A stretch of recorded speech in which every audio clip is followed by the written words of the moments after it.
What is going on, ladies and gentlemen? This is Stardust here. Welcome back to another Dying Light 2 video here on the YouTube channel. Now, I did want to grab my own gameplay footage for this, but my capture card had a few problems. For some reason, it seemed like every single time I tried to record a game today, it just wasn't allowing me to do it. So in the background, you do see a trailer for Dying Light 2, but the information you'll be getting today, it's still, it's still pretty cool, right? So, today, I'm discussing two major things I noticed during my playtime, and I genuinely believe that these tips will make you better at the game as a whole. Dying Light 2 is a game that flashes fancy modifiers for your weapons, amazing moves such as drop kicks and head stomps, which is the meta combo by the way, and so much more. But yet during areas like the dark zones where you enter at night time for valuable loot or story progression, the game expects you to sneak about.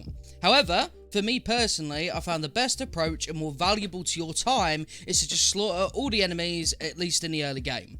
This allowed me to loot the entire area and the zombies peacefully. It also gave me more confidence to continue my grind throughout Dying Light 2.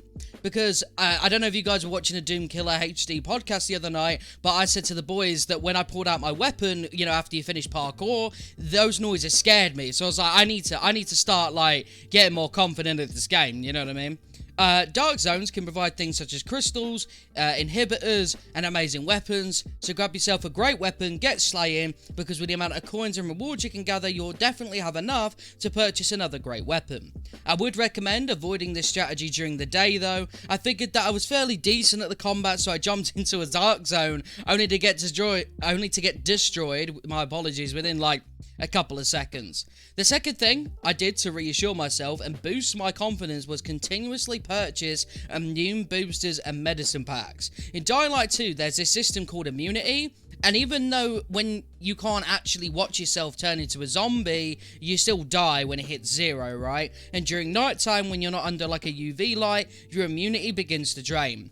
The only way to counteract this is via either an immune booster, UV shrooms, going under a UV light, etc, etc. Rather than focus on only weapons, as tempting as that may be, I would actually suggest grabbing a good assortment of weapons and then beginning to focus solely on those two things. Because in my opinion, there's all these different boosters in the game. There's regeneration booster, electricity resistance booster. You don't need any of them. I guarantee, as someone who's been playing the game now for a good while, there's not been a single moment where I've been like, wow, I absolutely need these things. You know what I'm saying? But, there's been countless times I've wanted to explore a darkened area even more for an inhibitor, but I had to run due to my immunity dropping, and stuff like that can get really annoying. So you can never have too many immunity boosters, and this will also allow you to give away that one random survivor event without feeling too hard done by, to be completely honest.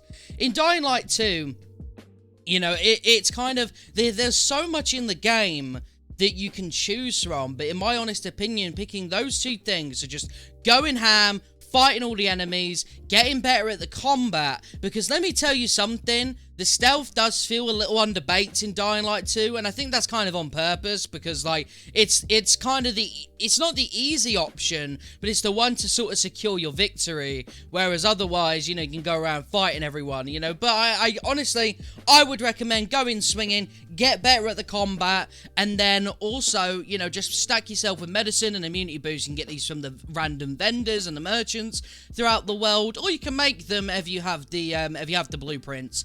If you guys have any questions, let me know down below. If you disagree with this, also let me know down below. If you agree, then awesome stuff. But thank you guys so much for watching. Make sure to comment, like, and subscribe, and all that good stuff. And I will see you guys in a bit. Peace.